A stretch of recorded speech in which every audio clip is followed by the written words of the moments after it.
Hola amigos, hoy escucharemos Cuentos de los Derechos del Niño, del autor Saúl Skolnick.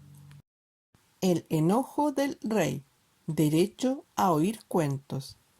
Un día, o quizás debiéramos decir un mal día, o mejor aún, un pésimo día, su Sacra Real Majestad Zacarías IV, que acababa de cumplir 9 años, fue a la cocina de su palacio en busca de un pastel.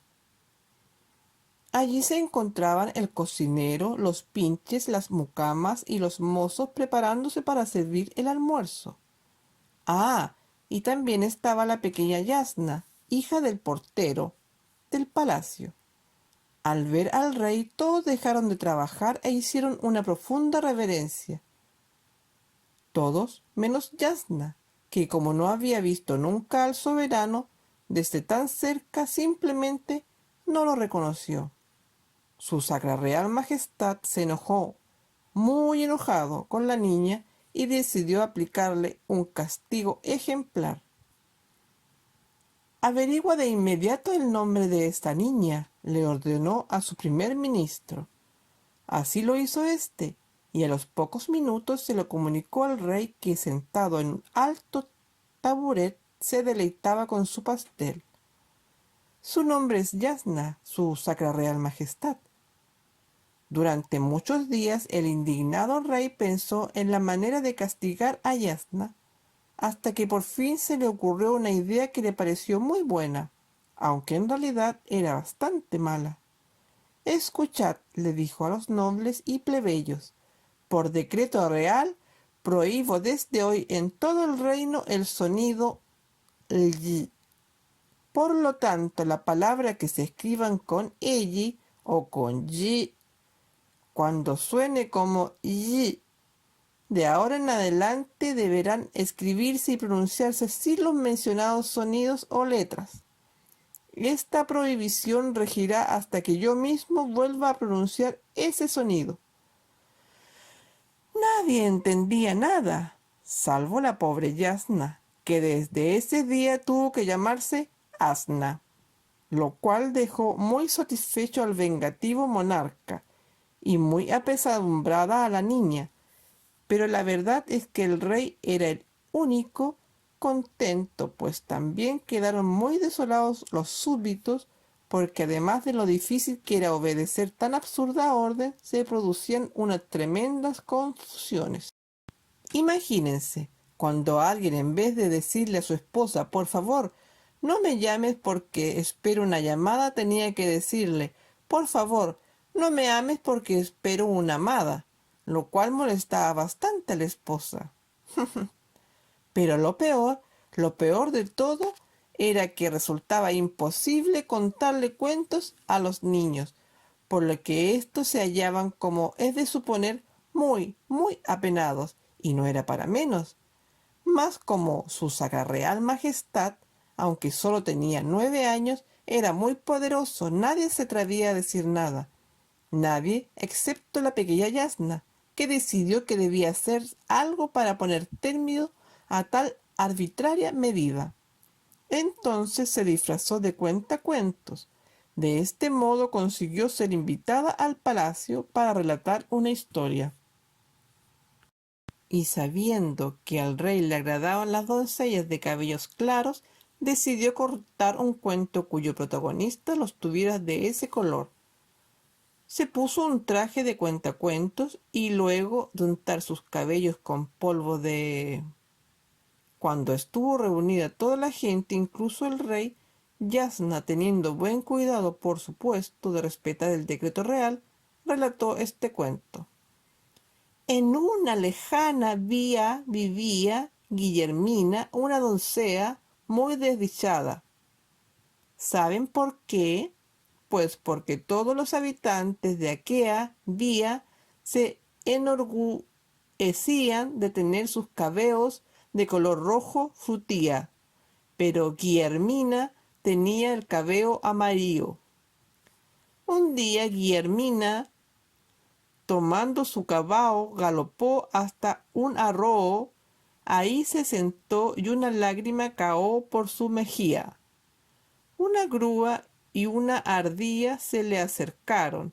La grúa apoyó el largo cuello en su rodilla y la ardilla se enrolló junto a ella. «Caá, caá», le dijo la grúa. «¿A qué viene tanto barúo?» Ella le contó el porqué de su anto.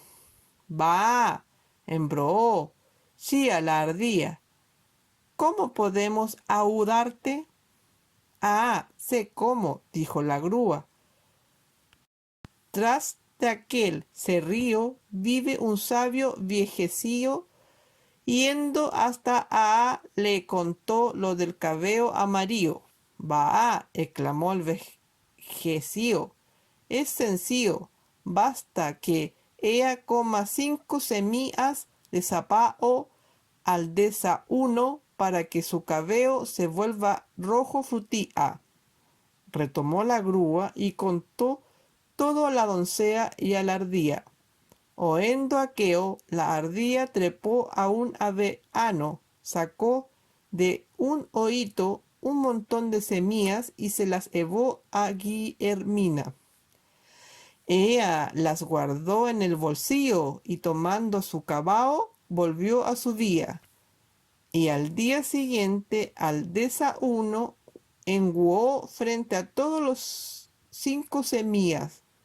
Pero va, su cabello amarillo, en vez de tomarse rojo frutía, se hizo aún más claro. ¿Qué habría fallado? Pues que la aúda había sido para peor, pues la descuidada ardilla, en vez de semillas de zapao, le había entregado a la doncella semillas de ceboa. Debido a ello, la pobre Guillermina tuvo que irse de la vía. Terminó Yasna de contar su penosa historia mientras el rey hacía esfuerzos por contener el llanto. No por lo triste del cuento, sino porque no había entendido nada de nada. «Si su Sacra Real Majestad lo desea», le dijo ella, «le puedo presentar a la niña del pelo claro». Y como el monarca aceptara, la muchacha se acercó al trono y sacándose la peluca se inclinó ante el soberano. Su hermoso pelo amarillo que, según recuerdas, había untado previamente en polvo. Ahora lo puedo revelar, de cebolla. Quedó muy cerca del rostro del rey. Este, al olerlo, no pudo contenerse más y se puso a llorar, exclamando: «¡Buah! Ya no puedo callar mi llanto». Pero al pronunciar el sonido vedado, sin quererlo, dio por terminada, según su propia instrucción, la absurda prohibición. No solo sus súbditos se alegraron, sino que también él mismo, pues le gustaba que le contaran cuentos, y este era el primero que escuchaba desde hacía mucho tiempo. Por ello, comprendiendo lo inteligente que era Yasna, la nombró cuentacuentos oficial del reino. «Tu tarea», le dijo, «será continuar relatando cuentos». Y así lo hizo Yasna. Narró para delicia no solo del pequeño rey, sino de todos los niños del reino, sus hermosos, a veces tristes, generalmente alegres historias, algunas de las cuales yo les voy a contar ahora. Este es el cuento de Yasna, le contó al rey. En una lejana villa vivía Guillermina, una doncella muy desdichada. ¿Saben por qué? Pues porque todos los habitantes de aquella villa se enorgullecían de tener sus cabellos de color rojo frutilla, pero Guillermina tenía el cabello amarillo. Un día, Guillermina, tomando su cabello, galopó hasta un arroyo. Allí se sentó y una lágrima cayó por su mejilla.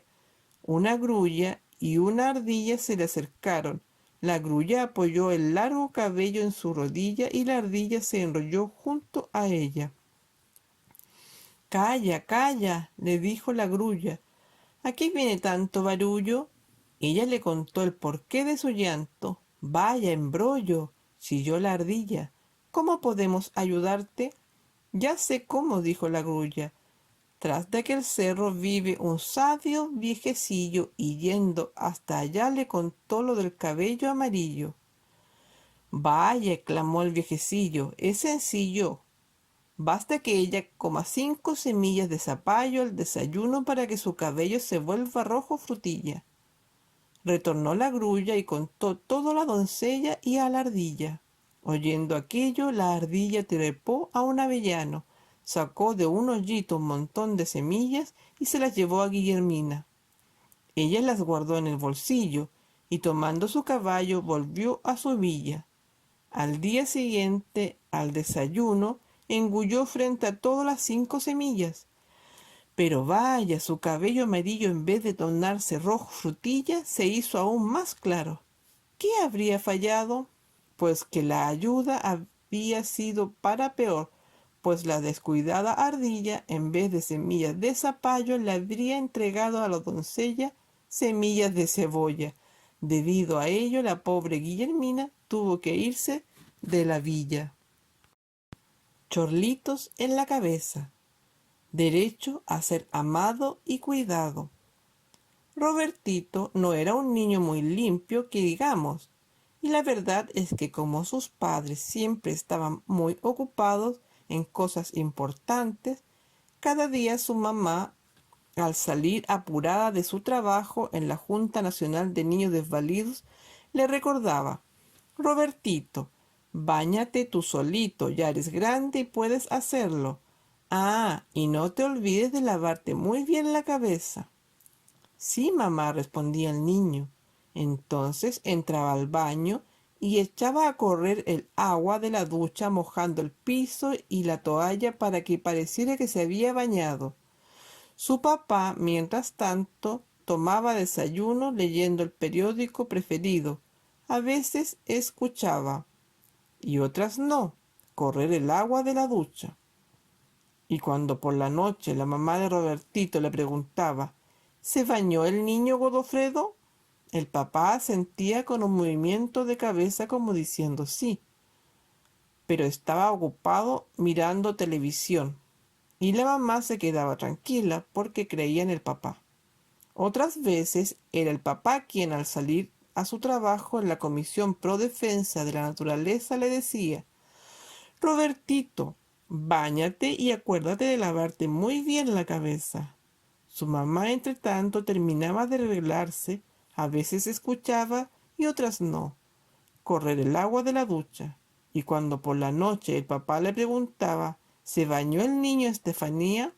La mamá asentía con un movimiento de cabeza pensando en: vaya a saber qué problema de su oficina.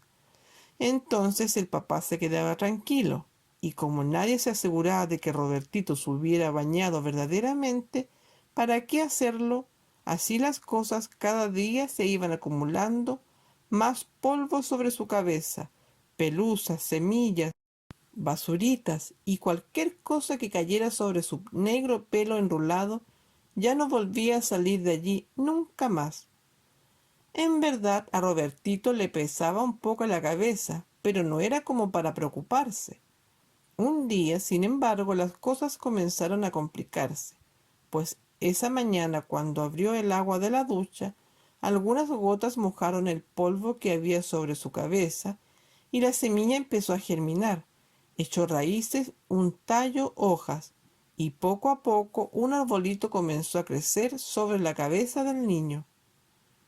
Por supuesto que ni la mamá ni el papá de Robertito se dieron cuenta de aquello, y menos de los chorlitos que llegaron allí en busca de un lugar donde hacer su nido.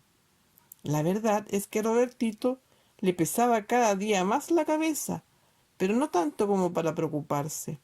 Y llegó la primavera. La chorlito hembra puso 3 pequeños huevos en su nido, y no mucho tiempo después 3 hermosos polluelos piaban felices en el nido construido entre las ramas del arbusto Robertito, o sea, de su cabeza. Pero como su papá y su mamá estaban demasiado ocupados en la Comisión Pro Defensa de la Naturaleza y en la Junta Nacional de Niños Desvalidos, no se enteraron de lo que estaba pasando sobre la cabeza de su hijo, hasta que una noche, en medio de la oscuridad, se oyó un pío pío, pío pío. La madre de Robertito despertó. Godofredo, Godofredo, escucha. ¿Qué pasa, mujer? Oigo ruidos extraños en la casa. ¿Por qué no vas a ver qué sucede? Bah, no es nada. Yo no oigo nada. Oigo ruidos en el dormitorio del niño. Estás soñando, Estefanía. Vuelva a dormir mejor. Pero en ese momento se oyó un pío, pío, pío, pío, pío, pío. ¿Oíste? Sí, está bien, iré a ver, aceptó el padre, y levantándose bastante a desgana, fue a la pieza de Robertito y encendió la luz. El niño, perturbado, se despertó y se sentó en la cama. ¡Auch! Exclamó el papá al ver lo que estaba viendo. Estefanía, Estefanía, ven rápido. La señora se levantó y corrió a la pieza del niño. ¡Auch! No pudo menos que gritar al ver a Robertito sentado en la cama con cara de sueño y con un árbol florido sobre su cabeza, y entre sus ramas un nido en el que tres pequeños chorlitos piaban hambrientos. ¡Pío, pío! ¡Pío, pío! ¡Pío, pío! ¡Horror! Se escandalizó la mamá, que hacía mucho, mucho tiempo no miraba con detención a su hijo. Robertito tiene chorlitos en la cabeza. ¡Qué horror! Pero esto es espantoso, se alarmó Godofredo, que casi por primera vez veía realmente al niño. ¿Cómo es que nadie se dio cuenta de esto a tiempo? Un doctor, hay que llamar a un doctor de inmediato. Y llamaron a un médico de cabellera. Pero éste, después de comprobar que Robertito gozaba de excelente salud, se retiró diciendo: Lo siento, pero no hay nada que yo pueda hacer. Luego llamaron a un ingeniero forestal cabezal, y después a un cirujano de pelo, y a un peluquero, y a un leñador, y a un ornitólogo, Pero todos movieron la cabeza y dijeron: Lo siento, pero nada podemos hacer. Entonces, no me lo van a creer, a Robertito mismo, a quien con el árbol y los tres chorlitos ya era demasiado lo que le pesaba la cabeza, se le ocurrió la solución. Fue al baño, se mojó bien mojada la cabeza para soltar las raíces del arbusto con sumo cuidado, lo sacó de arriba de su cabeza y lo fue a plantar en el patio de la casa, mientras los tres pequeños chorlitos continuaban piando felices. ¡Pío, pío! ¡Pío, pío! ¡Pío, pío! La casi triste historia de Villa Alegre. Derecho a la educación y al juego. Todo era dicha y regocijo en Villa Alegre. Los adultos trabajaban felices y los niños estudiaban y jugaban dichosos, hasta el día en que Juan Juanes encontró una pepita de oro en el riachuelo cercano. Encontró la pepita, miró asustado para todos lados. No fue a ser que alguien lo hubiera visto, pero no, por fortuna no había nadie. Corrió presuroso a su casa y encerrándose en su dormitorio con su esposa le mostró su preciado hallazgo. ¡Oh! Exclamó ésta, y también miró hacia todos los rincones de la pieza para asegurarse de que nadie los hubiera escuchado. ¿Y qué haremos?, le preguntó a Juan. Por el momento la iremos a vender a la ciudad, y con lo que nos den podremos comprarnos. Ya sé, nos podemos comprar ropa nueva. Así lo hicieron, y a la semana siguiente ellos y sus 4 hijos pasearon por Villa Alegre, luciendo unas finísimas tenidas que fueron admiradas por todos los vecinos. Mientras tanto, esa semana Juan Juanes, que había ido todos los días al arroyo, había encontrado 2 pepitas más. Sin embargo, esta vez, y aunque él no lo supo, había sido visto por Marián Marianes, quien se lo contó a su marido, quien corrió al estero y ¡oh!, encontró una brillante pepita de oro. Es claro que Marián y su familia al otro día salieron también a mostrar la nueva ropa que acababan de comprar. Todo el mundo, por supuesto, notó esta súbita riqueza. Muy pronto se supo en Villa Alegre que había oro en el riachuelo. Pero a Joaquín Joaquínez no le bastó con ir él. Para poder encontrar más pepitas, llevó a su señora y a sus 3 hijos. Inmediatamente todos los vecinos lo imitaron. Así, no solo los hombres se dedicaron a buscar oro, sino además lo hicieron las mujeres y los niños. Para ello construyeron pequeños diques, fabricaron artesanas y arneros especiales para filtrar la arena y un montón de otros implementos. Ya en Villa Alegre nadie tenía tiempo para cultivar la tierra ni para fabricar cacharros o ropas o muebles. O los niños por su parte, como eran niños, se cansaban mucho y ya no tenían fuerzas para ir a la escuela y tampoco tenían ganas de jugar. La verdad es que solo unos pocos lograron encontrar una que otra pepita, pero la esperanza de hallar más era más fuerte que el desaliento. Por eso las mujeres y los hombres seguían trabajando y trabajando durante todo el día, haciendo que sus hijos trabajaran también. Aquí debería concluir la triste historia de Villa Alegre. Sin embargo, pero sucedió que una mañana al levantarse, Demián y su hermano Sergei, de solo pensar en que debían ir a trabajar, se sintieron muy cansados. ¿Sabes, papá?, le dijo Demián, no es que no queramos ayudarlo, pero no pueden explicar por qué nosotros tenemos que trabajar buscando pepitas de oro en el arroyo en vez de dedicarnos a jugar y estudiar. Bueno, titubeó el padre sin tener muy clara la respuesta. ¿Por qué mejor no se lo explicas tú, Alicita?, le solicitó a su esposa. Claro, miren niños, resulta que... comenzó a explicar la mamá, pero tampoco supo qué decirles. Aprovechando el desconcierto de sus padres, Sergei pidió: ¿podemos mientras tanto jugar, aunque sea un ratito, a la pelota? Hace tiempo que no jugamos. Sí, sí, por supuesto, aceptaron los padres. Sergei y Damián salieron entonces a la calle a jugar con su pelota. Otros niños los vieron y corrieron a jugar con ellos. Así aquella mañana solo los padres fueron al arroyo en busca de oro. Como a eso del mediodía, Manuel Manueles, el padre de Demián y de Sergei, reunió a todos los vecinos y les dijo: ¿saben?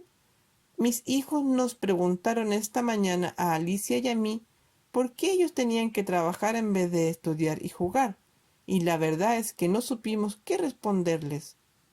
Es cierto, aceptó Juan Juanes, no hay ninguna razón para hacerlo, salvo nuestra codicia. Claro, corroboró Manuel, si hubiéramos tenido una gran necesidad, tal vez, pero... pero no la tuvimos ni la tenemos, reconoció otra vecina. Y desde ese día todo volvió a ser dicha y regocijo en Villa Alegre, y los niños pudieron volver a jugar y a estudiar.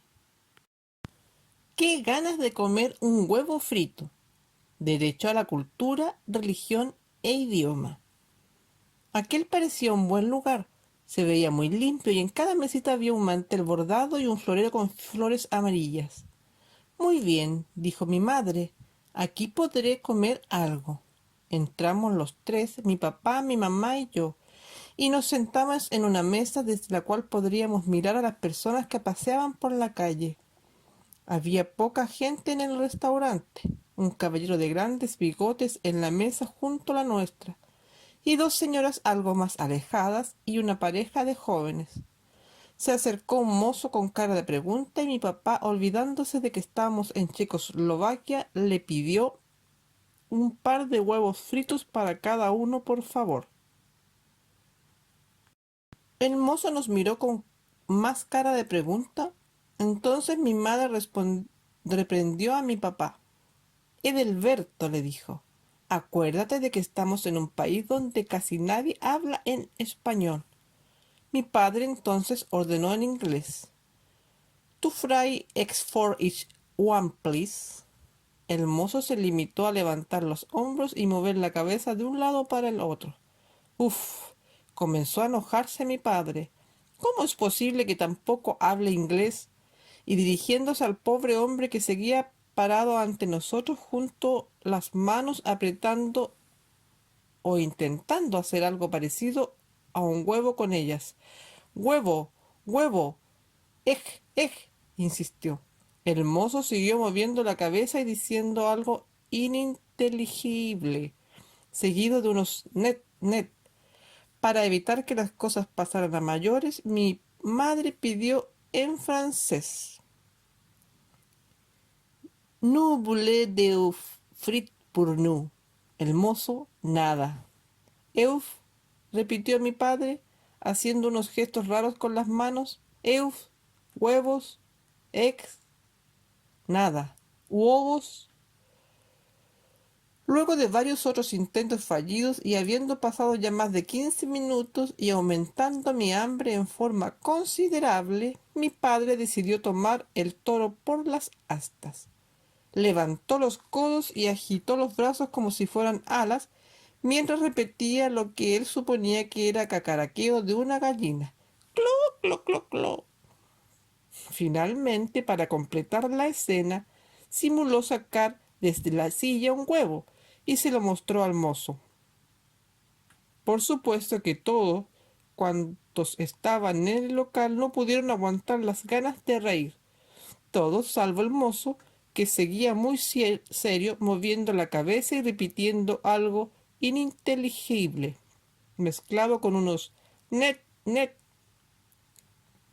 Por fortuna, en ese momento un caballero que estaba cerca de nosotros se levantó y acercándose a la mesa, compadecido de nuestro infortunio, nos explicó en perfecto castellano: Señor, hace mucho rato que el mozo comprendió lo que ustedes quieren comer. Pero entonces, ¿por qué sigue moviendo la cabeza como si dijera no entiendo? Preguntó mi madre. No, no, lo que él le está tratando de decir es que este restaurante no sirve huevos fritos. Es más, creo que ni siquiera deben tener huevos. ¿No tienen huevos?, inquirió casi despectivamente mi padre. No, no tienen, insistió el señor del gran bigote, porque este, señores, es un salón de té. Así que ustedes, concluyó sonriendo, solo podrán servirse aquí eso, una taza de té. La niña que no tenía nombre. Derecho a la identidad. Había una vez una niña que no se llamaba de ninguna manera. No es que tuviera un nombre realmente extraño, o muy difícil de pronunciar, o de esos bien antiguos, o tal vez demasiado extranjero. No, simplemente no tenía nombre. El caso es que cuando el nombre de una es María y alguien llama María, una pone cara de María y contesta: ¿Quién me llama? Pero si una no se llama de ninguna manera, entonces nunca podrá poner cara de alguien. Y las facciones se van a ir como desdibujando hasta que uno se queda como sin cara. Esto le pasó a aquella niñita. Tenía ojos, nariz, mejillas, boca, cejas, pelo, tenía de todo. Sin embargo, todo era como de nadie. Por eso, al cumplir los 6 años, la pobre niñita tenía cara de nadie. Lo único bueno era que la gente no podía burlarse de ella, porque la gente se puede reír de los ojos de Patricia, del pelo crespo de Roberto, de los dientes de Rodolfo, o por último de las orejas de Carmen. Pero como alguien puede burlarse de la nariz de nadie, había además otra dificultad. La gente no sabía en qué idioma llamarla, pues la niña no era de ningún país. No era de ningún país remoto, pero tampoco de ninguno cercano. Desde luego no era de un país poderoso, ni menos de uno pequeñito. No era de ningún país. Así es que por si acaso la gente la llamaba en cualquier idioma: Fillette, bombina, muxen, ditia, menina, little, girl e incluso niñita en castellano. Sin embargo, sus verdaderos problemas comenzaron cuando ella decidió realizar su máximo anhelo: ir al colegio. Se dirigió al más grande que había visto allí. Una señora con una amplia sonrisa la recibió detrás de un escritorio con un montón de papeles. ¿Así es que quieres entrar a este colegio?, le dijo. Muy bien. Debo hacerte algunas preguntas. ¿Cómo te llamas? No me llamo. Quiero decir, ¿cuál es tu nombre? No tengo nombre, respondió la niña, poniendo cara de nadie. Dijo la señora bastante más seria. Todos tenemos un nombre, aunque sea bien extraño, o demasiado difícil de pronunciar, o de esos realmente antiguos, o muy extranjeros. ¿Quieres decirme el tuyo? Me gustaría, pero yo no tengo ningún nombre, contestó la niña. Aunque la señora no dijo nada, se notaba que estaba molesta porque prefirió continuar con la siguiente pregunta. Nacionalidad. No tengo, le dijo la niña. Tienes que haber nacido en alguna parte. Yo creo que sí. Bien, se alegró un poquito la señora. ¿En dónde? No lo sé, contestó la niña. Y hasta ahí nomás llegó la conversación, pues la señora, ahora muy indignada, le dijo: en este colegio no matriculamos niños que no saben cómo se llaman ni de qué país son, y menos a alguien con esa cara de nadie que tienes, concluyó burlándose. Hasta aquí nomás llegaron las ganas de la niña de entrar a ese colegio. Salió muy apenada y se dirigió a otro, pero allí sucedió exactamente lo mismo, y también en otro y en otro. En verdad, en ningún colegio quisieron aceptarla. Sin saber qué hacer, la niña se fue caminando por la ciudad sin rumbo fijo. Nunca podría realizar su anhelo de entrar al colegio. De pronto, al doblar una esquina, vio que desde una casa comenzaba a salir humo y luego llamas.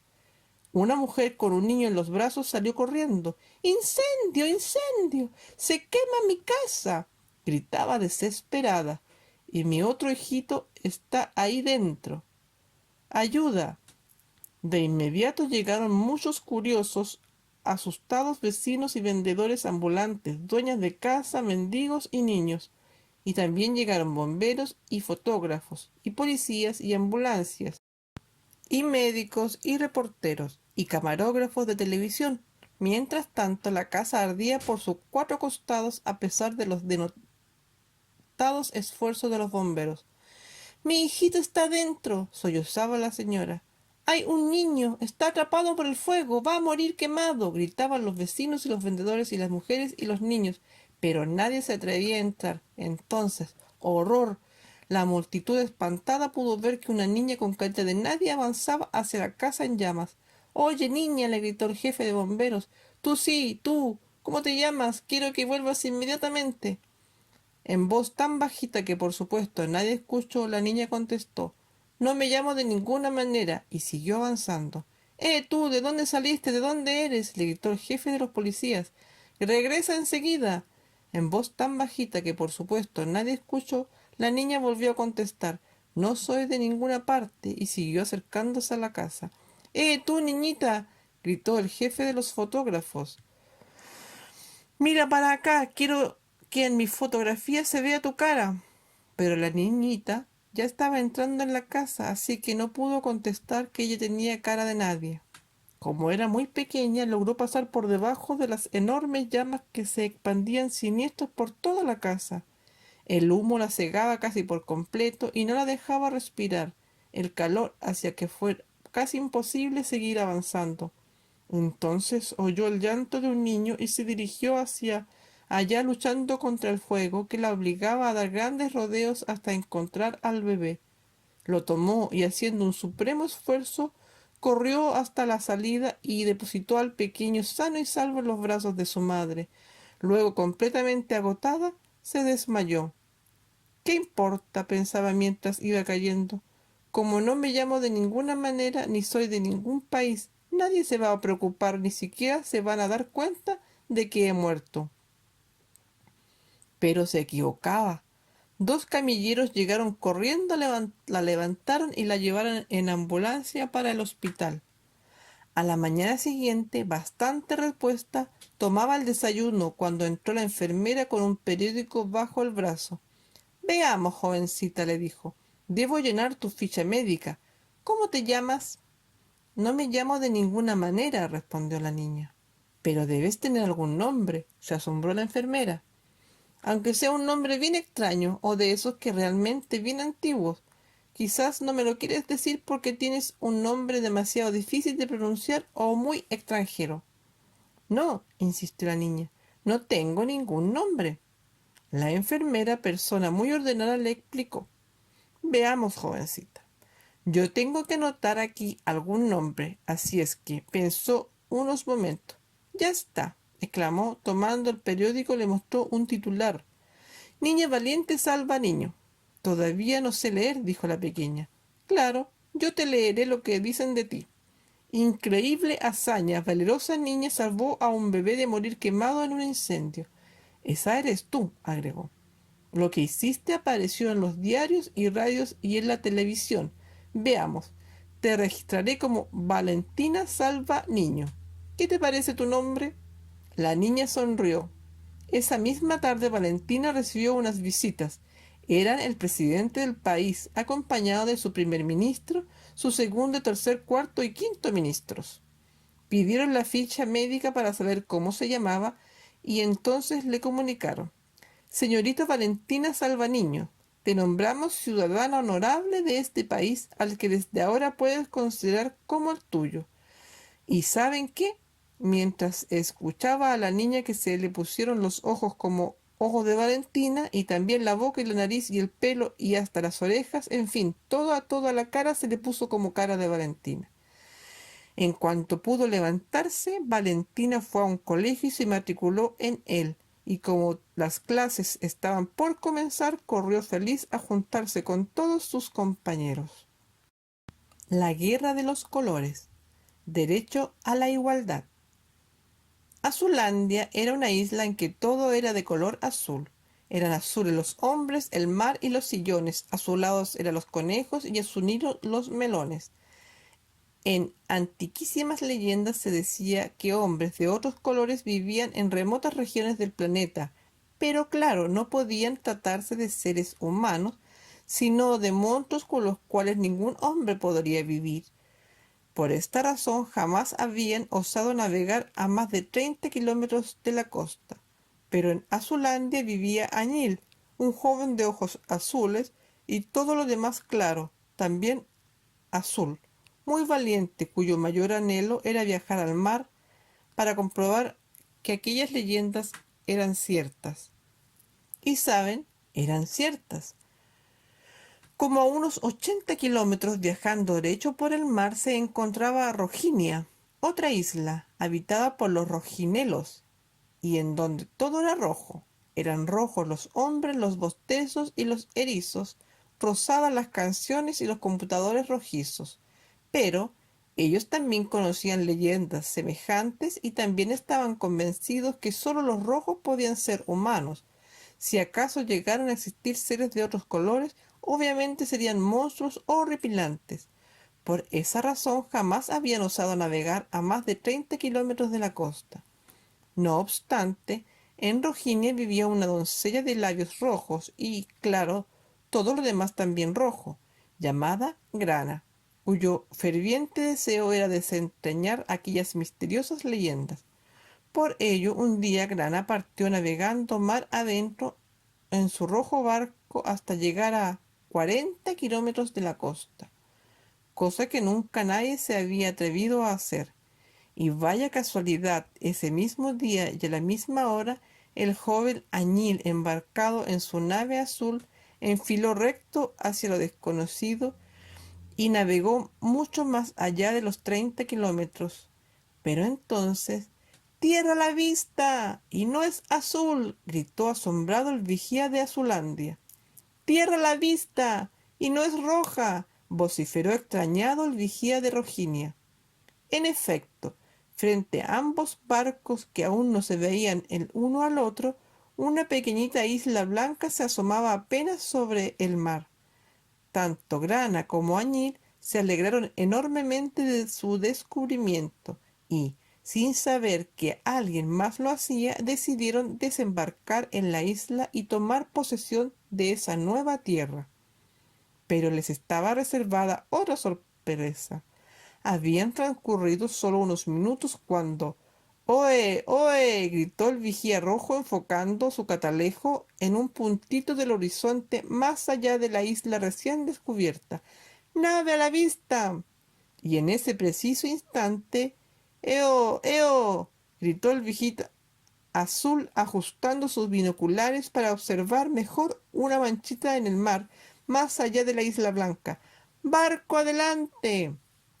Entonces los rojinelos pidieron a ver la nave y a unos especímenes azules que viajaban en ella, y los azulandeses vieron el barco y a las criaturas rojas que iban en él, y un solo grito escapó de todas las gargantas. ¡Horror! ¡Nos atacan los monstruos! El pánico se apoderó de ellos. Jamás había ocurrido algo semejante. Hombres de Azulandia, les hablo a Añil. A los suyos, nos enfrentamos a seres desconocidos, pero no debemos temerles. Los pintaremos de azul para que parezcan humanos. Así es que a bajar toda la pintura azul y las brochas, a llevarnos a bordo. En ese mismo instante, Grana arengaba a sus hombres de idéntica manera, pidiéndoles claro que bajaran la pintura roja. Ya en tierra ambos grupos se encontraron y entonces, plum, cataplum y cataplum, los botes de pintura azul salieron disparados hacia las filas de los rojinelos y claro, los de pintura roja volaron hacia los azulandeses.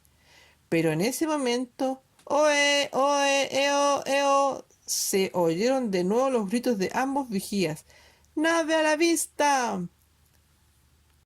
En efecto, por un costado de la pequeñita isla, que apenas se asomaba sobre el mar, una misteriosa nave que no era ni roja ni azul se acercaba. Ah, se los diré, provenía de Amarilis, una isla en que todo era amarillo. Eran amarillos los hombres, las camas y los tenedores, los hipopótamos eran rubios y los ambarinos los olores. Pero ¿saben qué? En Amarilis también se conocían las leyendas de seres de otros colores, pero claro, si no eran amarillos, no eran humanos. Así de simple. Por eso no les habían interesado navegar más de 30 kilómetros de la costa. Sin embargo, en Amarilis vivía Blondo, una joven de cabellos amarillos y claro, todo lo demás también amarillo, que siempre habría querido viajar más allá de los límites conocidos de su mar, pues ardía en ganas de conocer lo que allí pudiera existir. Y al igual que Grana y Añil, Blondo se sorprendió al descubrir la pequeñita isla blanca que se asomaba apenas sobre el mar.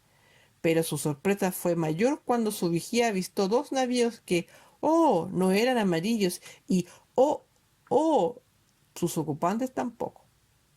Está tripulado por monstruos, gritó.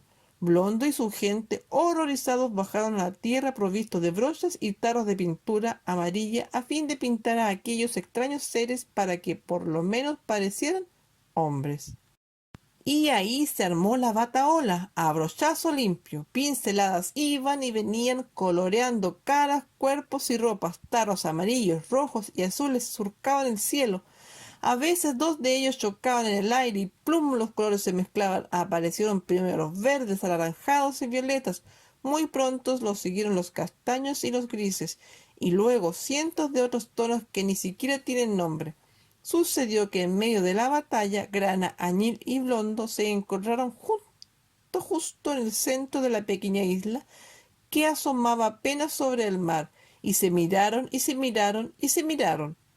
¿Qué cosas son ustedes? Preguntó Grana bastante desconcertada. Yo no soy una cosa, soy Añil de Azulandia, respondió el azulandés tan confundido como la muchacha. Y si deseas saber qué soy, te lo diré. Como soy azul, soy un hombre. Yo soy blondo de Amarilis, y siendo mi color el amarillo, yo sí soy un hombre de verdad, contestó el joven amarillo. ¿Pero tú qué eres tú? Le preguntó a su vez a la niña. Yo soy Rojinia, y me llamo Grana, y como pueden ver, soy de color rojo. Así es que si aquí hay alguien humano, esa soy yo. Yo soy el humano aquí, afirmó Añil. El humano soy yo, afirmó Blondo. Pero entonces los tres volvieron a mirarse y sin poder evitarlo comenzaron a reír. Lo divertido fue que también sus tripulaciones hicieron lo mismo al mirar no solo a los oponentes, sino que sus propios compañeros, pues ahora era imposible diferenciar entre rojinelos, azulandeses y amarilios. Todos estaban cubiertos por una mezcla de pinturas, y no solo ellos, también la isla y los barcos. Parece, dijo Añil, comprendiendo lo sucedido, que no es el color lo que nos hace ser humanos. Entonces cada uno volvió a su isla con un barco cargado de pintura de todos los colores, para demostrarles a sus pueblos aquella simple verdad. Medu, la pequeña medusa azul, derecho a ser auxiliado. Había una vez una pequeña medusa de muy, pero muy hermoso transparente color azul. Se llamaba Medu y vivía con sus padres y sus hermanas en el fondo del mar, en un roquerío lleno de ondulantes algas verdes, entre las cuales ellas jugaban agitando sus maravillosas túnicas multicolores. Medu podría haber sido muy feliz, pero no era así. Ella pensaba que sus padres no la amaban, que nadie la amaba. ¿Por qué? Porque siempre le estaban diciendo que no. No te portes mal, no pelees con tus hermanos, no te alejes demasiado, no comas que te pueda hacer mal. Y eso hacía que estuviera ella muy enojada. Un día, una de sus hermanas propuso que fueran a dar un paseo al bosque negro lleno de corales de color. A pesar de que aquel bosque estaba algo lejos de su hogar, sus padres les dieron permiso para ir. Así pues, extendiendo sus mantos, comenzaron a nadar agitando sus cuerpos. Parecía como si un arco iris fuera cruzando las cristalinas aguas del mar. A su paso, los animales marinos, asombrados, se acercaban para mirarlas. Los peces giraban en su torno atraídos por los colores brillantes, aunque sin acercarse demasiado por si acaso. Al llegar al bosque, se dedicaron a carretear por entre los corales, otras se recostaron sobre las piedras del fondo para descansar un ratito, otras se pusieron a jugar al escondite. En fin, cada una hizo lo que tenía ganas de hacer. Sin embargo, todo aquello no le interesó a la pequeñita Medu. Ella quería seguir paseando más y más lejos a pesar de que su padre les había dicho: no se alejen demasiado del bosque negro. Ustedes no conocen ese lugar y se podrían extraviar. Bah, pensó Medu, siempre diciéndome que no, pues ahora verá que no le hago caso y no me pasa nada. Ya soy grande y por supuesto no me voy a perder.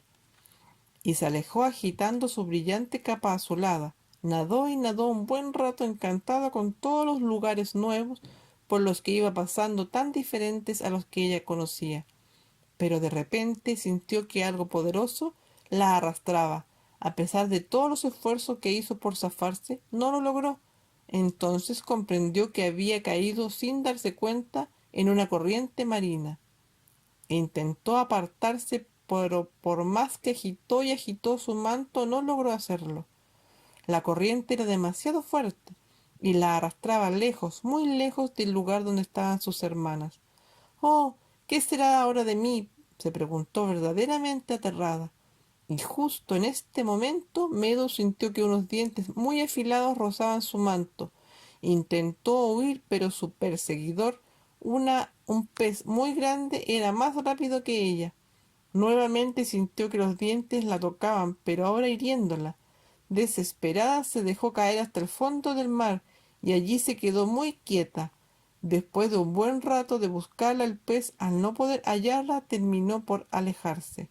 Durante muchas, muchas lunas, la pobre Medusita vagó de un lugar a otro sin saber cómo volver con los suyos, intentando esquivar, aunque no siempre con éxito, los peligros que la acechaban. Pero entonces sobrevino lo peor. El fondo marino comenzó a subir y a subir y a subir. «Debo estar acercándome al fin del mar», se dijo, «allí donde, según mi mamá, comienza la playa, en la que solo hay arena y piedras, pero no agua».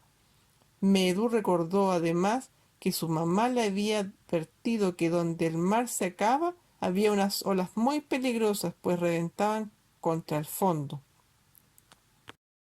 Las olas que Medu conocía no reventaban a menos que hubiera una tormenta, pero en esas ocasiones ellas, las medusas, se refugiaban bien al fondo, entre las algas, donde las aguas siempre eran más tranquilas. Pero aquí Medu comprobó con horror que no había plantas marinas, solo rocas y arena. Y eso fue lo último que la pobre y maltrecha Medusita pudo comprobar, pues una ola, luego de elevarla, la arrojó dura contra el suelo. Y esto no sucedió solo una vez. Tantas veces la medusa fue lanzada y golpeada, por las olas contra el fondo que finalmente se desmayó. Cuando volvió en sí, Medu se dio cuenta de que ya no estaba en el agua, yacía tirada sobre una arena seca y dura. Hacía mucho calor y sentía que, de seguir allí, se moriría, pues no podía respirar ni humedecer su cuerpo. Muy arrepentida, aunque ya era tarde para arrepentirse, por no haber escuchado los consejos de sus padres, la pobre Medusita solo atinaba a murmurar «¡Socorro! ¡Socorro!». Pero nadie se acercaba a ella para ayudarla. Pensando que ya nada podría hacer, Medu se dispuso a morir. Entonces sintió que algo pequeño y tibio la recogía y la volvía a poner en el agua. No estaba en el mar, pues el lugar era demasiado chico, pero eso no importaba porque ella aún era pequeña. Aliviada miró hacia lo alto y vio una cara como la del señor pez globo, pero sin escamas y con unas algas finitas de color café claro que la cubrían por arriba. Y en la cara pudo distinguir una boca, algo raro como dos hoyitos que sobresalía en el centro y un par de ojos que la observaban con curiosidad. «Hola», saludó ella muy cortés. «¿Quién eres tú?». Nadie contestó. Los ojos dejaron de mirarla y la cara entera giró como si buscara a alguien. Entonces insistió. «Hola, hola, yujú, aquí en el agua». Medu se alegró al ver que los ojos volvían a mirarla. «Soy yo la que te está hablando», insistió por si acaso. «Buenos días», la saludó la cara. «Tú, la gelatina, me estás hablando. ¿Quién eres?». «Yo me llamo Medu y soy una medusa azul». «No una gelatina», respondió ella un poco ofendida. Oyó y sintió que el agua se movía como si hubiera desatado una marejada. Pero como suponía que era el dueño de esa cara quien había provocado la tormenta, no se alarmó, sino que esperó que ésta concluyera. Cuando el agua se hubo calmado, volvió a hablar. «Quienquiera que seas, te agradezco el haberme salvado de la muerte. Tú me ayudaste cuando yo más lo necesitaba. Estaba sufriendo herida y sola», dijo. Los ojos se fijaron con detención en ella. «Así es que no eres una gelatina sino una medusa. Y además viva. Me alegro mucho de haberte podido ayudar. Y sabes, ahora podremos jugar». «Me temo que no», respondió la medusa. «Aunque yo puedo sobrevivir en este poquito de agua, muy pronto me moriría, pues necesito de espacios más grandes donde nadar y buscar mi alimento». «Ah, te entiendo. Yo tampoco podría vivir en un balde». «¿Un balde? ¿Qué es eso?». «Es la cosa donde te tengo. Estás en mi balde amarillo, con el que siempre salgo a recoger gelatinas».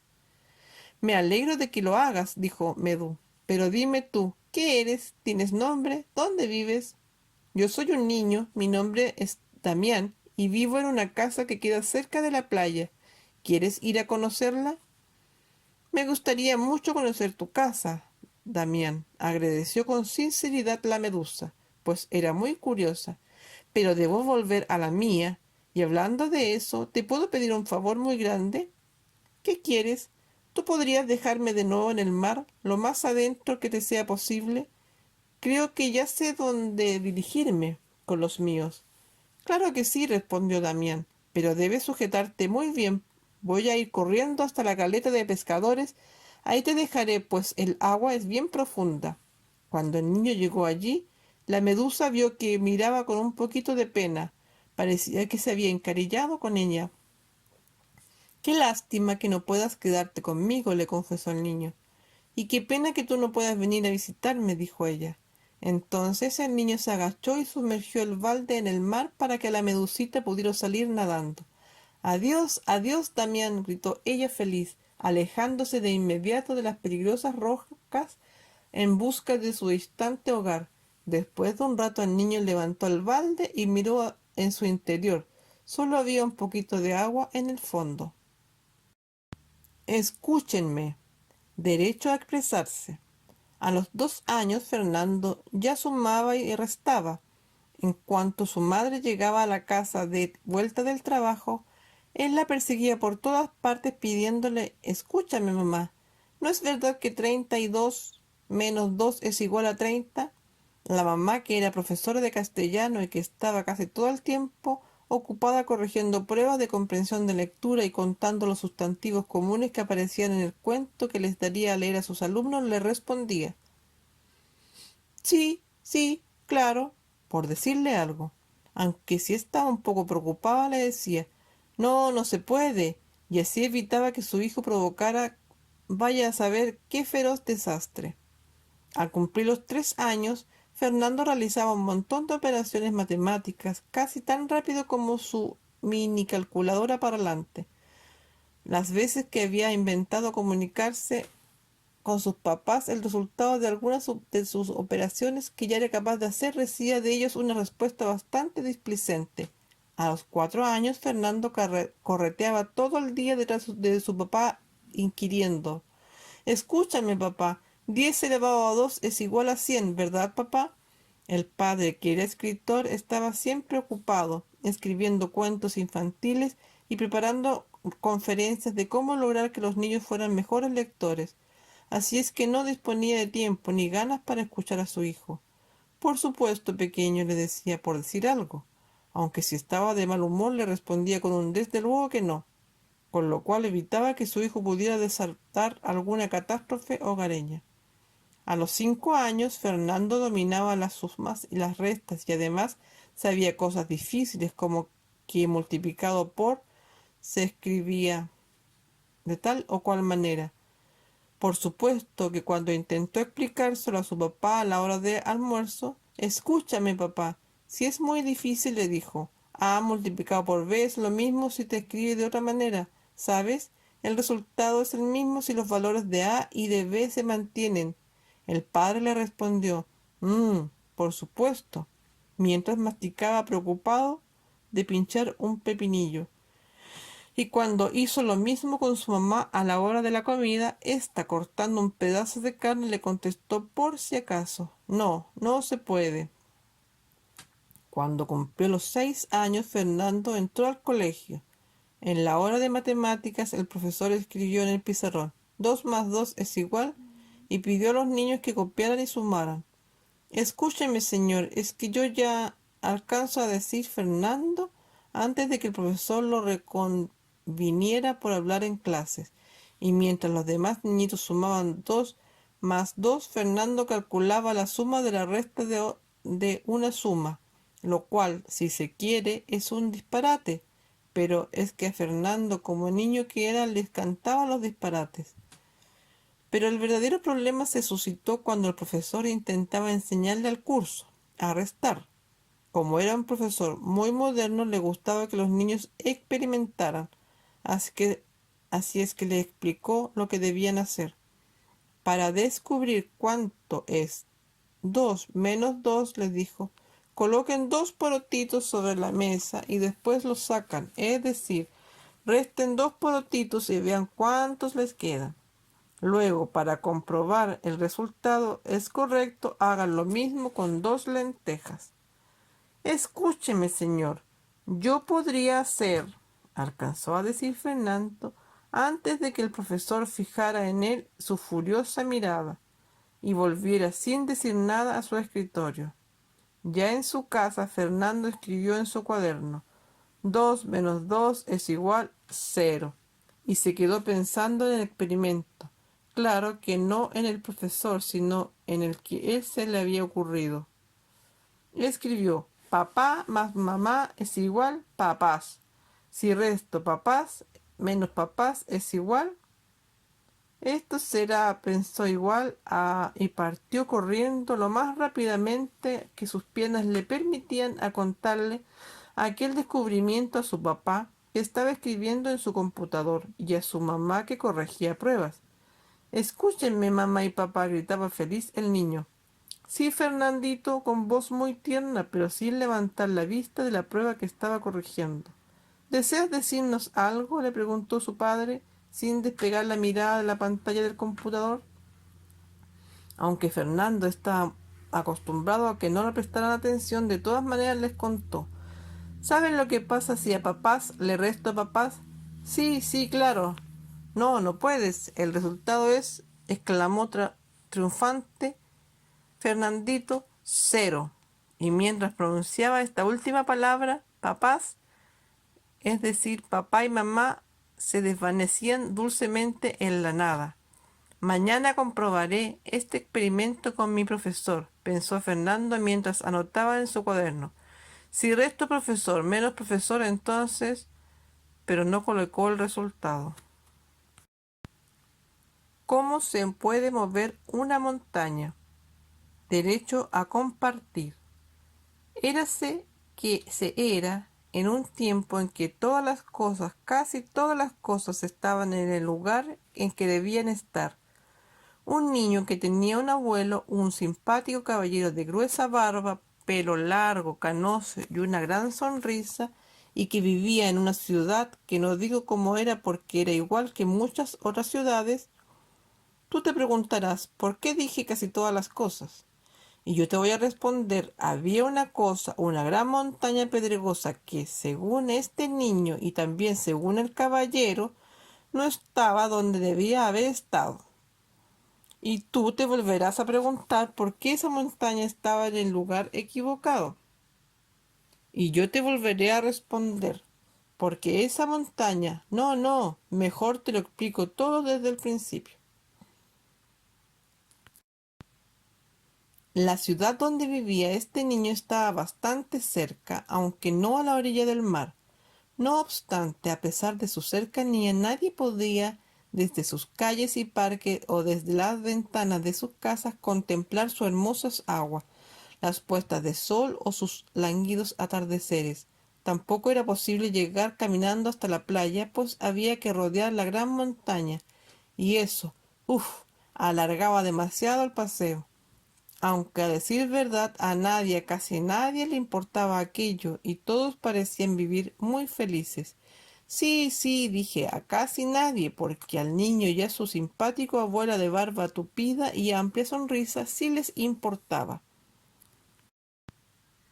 Ellos pensaban, o mejor dicho, estaban convencidos de que sería mucho más grato vivir en la ciudad si aquella dichosa montaña pudiera ser movida lo suficiente como para que se pudiese contemplar el océano, como para que la brisa marina con olor salado y húmedo pudiera refrescar las tardes, como para que se pudiese llegar caminando a la playa para mojarse los pies y tomar el sol.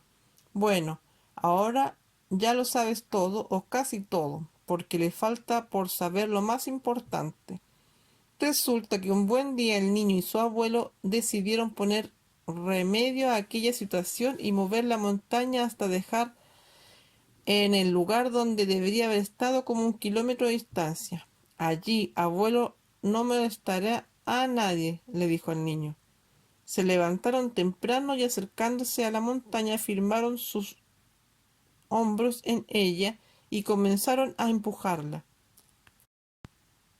Ese día estuvieron haciendo fuerza toda la mañana hasta que tuvieron el hombro dolorido y, por qué no decirlo, todo el resto, casi todo el resto del cuerpo también, porque la verdad hasta la nariz les dolía.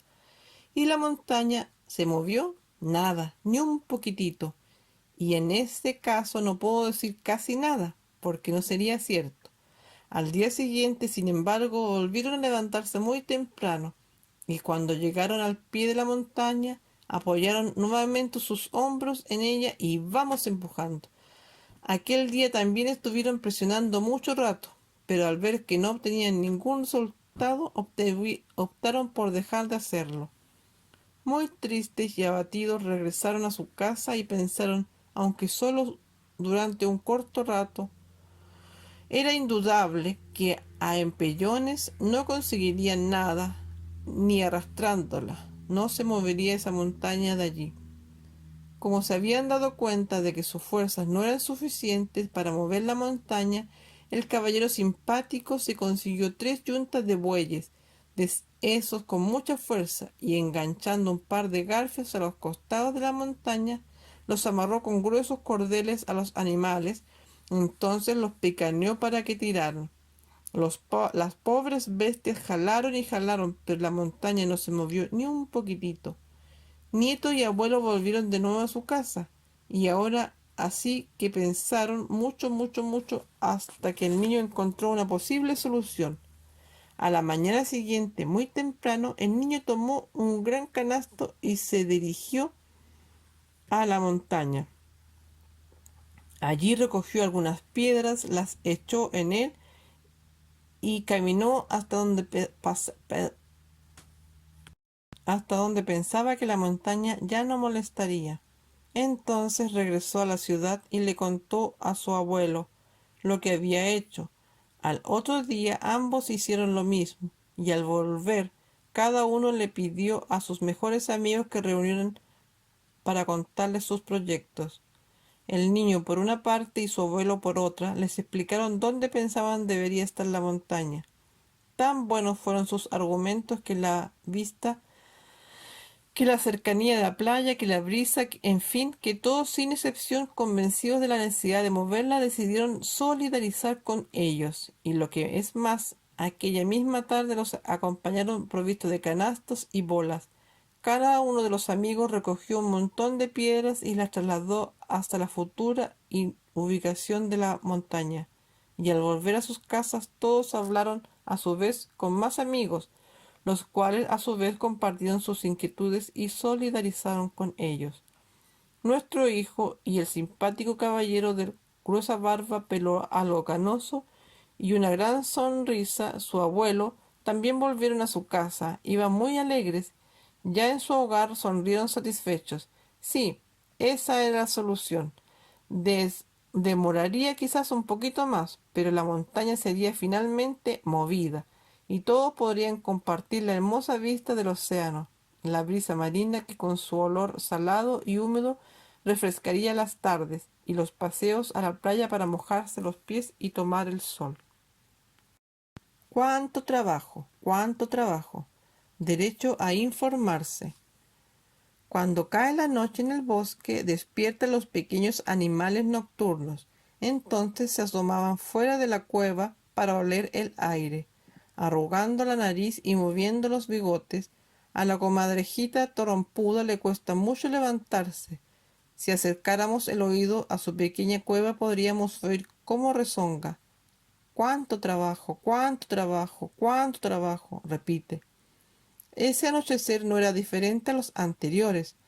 Tuco Tuco se despertó y olió el aire para estar seguro de que podría salir sin peligro, pero al hacerlo un momento algo no estaba bien. En el aire había un olor extraño. Nunca nadie le había informado acerca de ese olor. No era el olor del señor Puma, olor que había sentido cuando un enorme puma estuvo persiguiéndolo, pues nadie le había aconsejado acerca de ese olor. No era el olor del tío zorro, olor que había olfateado cuando casi lo habíamos mordido un zorro, y sobre el cual nunca nadie le había dicho nada. No era el olor del gato montés, olor que había percibido recién cuando una de sus garras le había desgarrado un pedacito de piel, pues nadie le había advertido acerca de dicho olor. Esta vez arrugó la nariz y decidió ir a preguntarle a don Currurro, que todo lo sabía. Partió corriendo hasta el roble entre cuyas raíces vivía el anciano y sabio Cururo. Para llegar. Un momento, algo no está bien. Don Cururo, maleta en mano, se disponía a partir. Buenas noches, don Cururo. ¿Va de viaje? ¿Y qué esperas que haga? ¿Acaso no te has dado cuenta de que en el bosque hay fuego? Ah, pensó Tuco Tuco. Ese es el olor tan raro, debe ser olor a fuego, sobre el cual nadie me ha dicho nada, pero ¿qué será el fuego? Sí, dijo, pero ¿qué tiene que ver el fuego con su viaje?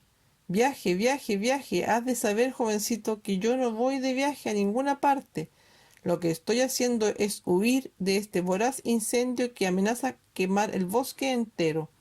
Ah, pensó Tuco Tuco. Ese olor tan raro debe ser olor a incendio, sobre el cual nadie me han dicho. ¿Pero qué será un incendio? Bien, preguntó. ¿Y por qué hay que escapar del incendio? Don Cururo lo miró y también miró a su alrededor porque muchos animales se habían reunido. Monitos del monte, jilgueros, pudúes, dos gatos, güiñas y las comadrejitas, hasta el zorro chilla que anda de visita, chincoles, conejos, ratones lanudos y chunchos que llegaron volando junto al murciélago orejudo. 3 chingues y 2 torcasas, solo el puma estaba faltando. Ante tan selecto público, don Cururo se entusiasmó y siguió hablando y hablando. Si hay fuego, decía, es porque hay un incendio y llamas que saltan y bailan quemando la madera. Ah, pensó Tuco, ese olor tan raro debe ser olor a madera quemada, sobre la cual nunca nadie me ha informado. Pero ¿cómo será la madera quemada? También arderán nuestras casas con todo lo que esté adentro. Y si uno está dentro, iba a continuar diciendo don Cururo, cuando un momento algo no estaba bien. ¡Crouch! Una enorme rama cayó desde lo alto y luego otra y otra más. Todas las ramas caían envueltas en llamas. Tuco supo de una vez lo que era el fuego, un incendio y la madera quemada. Pero lo peor de todo, también supo lo que era estar rodeado por las llamas sin poder escapar. Había mucho fuego y hacía mucho calor, y había mucho humo y caían muchas ramas ardiendo. Era como si el mundo se viniera abajo. El pobrecito Tuco se asustó tanto que se desmayó, y lo último que alcanzó a oír antes de desmayarse fueron los rugidos. Y lo último que alcanzó a ver antes de desmayarse fue una gigantesca sombra sobre él. Lo último que alcanzó a sentir antes de desmayarse fueron gotitas muy muy finas que caían sobre su cara y sobre su cuerpo, y también sobre todo el bosque. Luego no supo nada más. Las horas pasaron lentamente. Tuco poquito a poco comenzó a recobrar el conocimiento. Sentía dolorcillos por todo el cuerpo. Entonces se escuchó: «¡Cuánto trabajo! ¡Cuánto trabajo! ¡Cuánto trabajo!». Era la comadrejita trompuda que se quejaba mientras curaba las heridas con barro y musgo, sin dejar de regañar: «¡Cuánto trabajo! ¡Cuánto trabajo! ¡Cuánto trabajo!». El sombrero de paja. Derecho a la buena calidad de vida. Había una vez un lindo sombrero de paja que vivía solo adentro de una caja redonda de cartón, en uno de los numerosos estantes de una elegante sombrería. Ciertas veces la vendedora lo sacaba de su caja para mostrárselo a alguna de las damas que entraban a la tienda.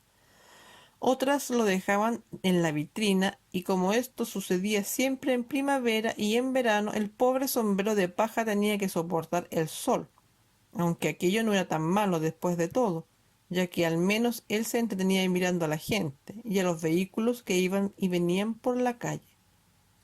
Pero el sombrero de paja no era feliz.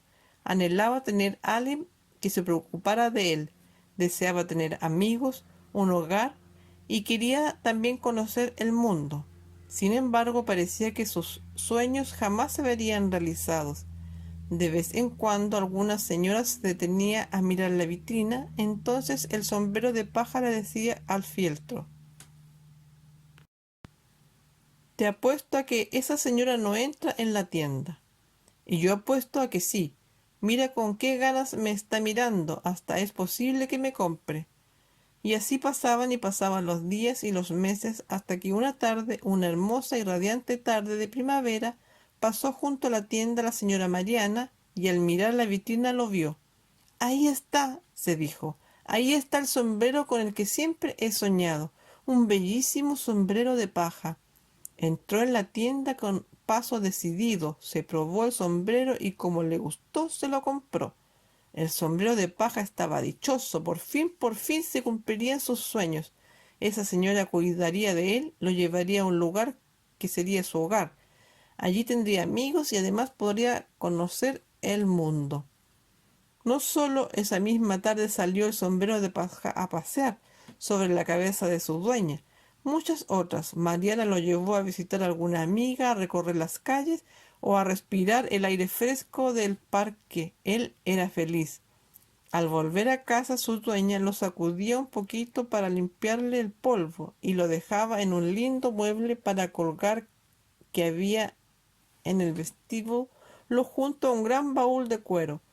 El sombrero de paja sabía que ese era su hogar, pues allí estaban sus amigos, una bufanda y dos paraguas con los cuales conversaba hasta altas horas de la noche. Pero una mañana en que la señora se disponía a salir, ésta se acercó al perchero, le echó una mirada al sombrero, lo tomó y después de darle varias vueltas para mirarlo por arriba y por abajo, exclamó: «Este sombrero me lo he puesto tantas veces que estoy aburrida. Ya no me dan ganas de usarlo». Y diciendo esto, abrió el baúl y ¡plof! Adentro fue a dar el pobre sombrero. Todo quedó a oscuras. Ah, ya no podría conversar con sus amigos. Ya no volvería a pasear ufano por las calles de la ciudad mirando vitrinas y árboles, personas y autos. En fin, ya no podría ver nada más. En vez de estar en su hogar, ahora se hallaba en una cárcel. El baúl se había convertido en una verdadera prisión, muy parecida a la caja de la sombrerería, con la diferencia de que allí siempre había tenido la esperanza, mientras que ahora... Sin embargo, aquello no era lo peor de todo era darse cuenta de que Mariana ya no cuidaría más de él, y eso fue lo que más dolor le causó. «Oh», suspiró, con mucha pena, y pasaron los días, el sombrero se fue entristeciendo y la paja de la que estaba hecho se fue como marchitando. Pero un día a Ricardo, el esposo de Mariana, le dieron ganas de salir a jardinear. Claro que tenía que usar algo en la cabeza para protegerse de los fuertes rayos del sol. Hurgueteando por aquí y por allá encontró el sombrero de paja. Sin fijarse mucho en su estado, se lo encasquetó y salió al jardín, pero como el sombrero le quedaba chico, se lo sacó y lo dejó al lado de una siempre viva que había cortado. El sombrero, sorprendido por lo que le estaba ocurriendo, se puso muy contento al encontrarse junto a aquellas flores. «Qué agradable es estar nuevamente al aire libre y con ustedes», les dijo. «Es muy amable de su parte», le respondieron las flores. «Pero ¿por qué dices nuevamente?» «Ay», suspiró el sombrero, «es que mi dueña ya no se ocupa de mí, se aburrió de salir conmigo y me metió dentro de un baúl oscuro. Y a pesar que lo único que yo deseaba era tener a alguien que me cuidara y un hogar». «¿Y por qué no haces algo?», le preguntó una de las flores. «Tienes razón», respondió él, «debo pensar». Después de un rato se le ocurrió una idea. «¿No les gustaría a alguno de ustedes ayudarme?». Por supuesto que todas las siemprevías le dijeron que estarían muy contentas de hacerlo. Pues bien, les pidió: «Colóquenselas aquí sobre mi ala». Así lo hicieron las flores, formando un hermoso y colorido ramo sobre el ala del sombrero de paja. Cuando llegó Ricardo no pudo sino fijarse en aquel vistoso ramillete. «¡Qué lindo!», exclamó. «Las voy a dejar aquí sujetas en el sombrero». Y dicho y hecho, Ricardo buscó una cinta, amarró las flores al sombrero y lo colgó otra vez en la percha. Cuando al día siguiente Mariana se dispuso a salir, se acercó al mueble del colgar en busca de su sombrero nuevo, pero entonces, ¡oh!, allí había otro, y era su querido sombrero de paja. «¡Qué tonta he sido!», exclamó feliz. «Ahora me doy cuenta de que te quiero mucho, y la verdad es que te he echado mucho de menos. Qué bueno que alguien se preocupó de ti». Y tomando el sombrero de paja adornado con un ramo multicolor de siemprevivas, lo sacudió con suavidad, arregló las flores, se lo puso y salió a pasear. Qué entretenido el libro, niños. Espero les haya gustado. Adiós, adiós. Nos vemos.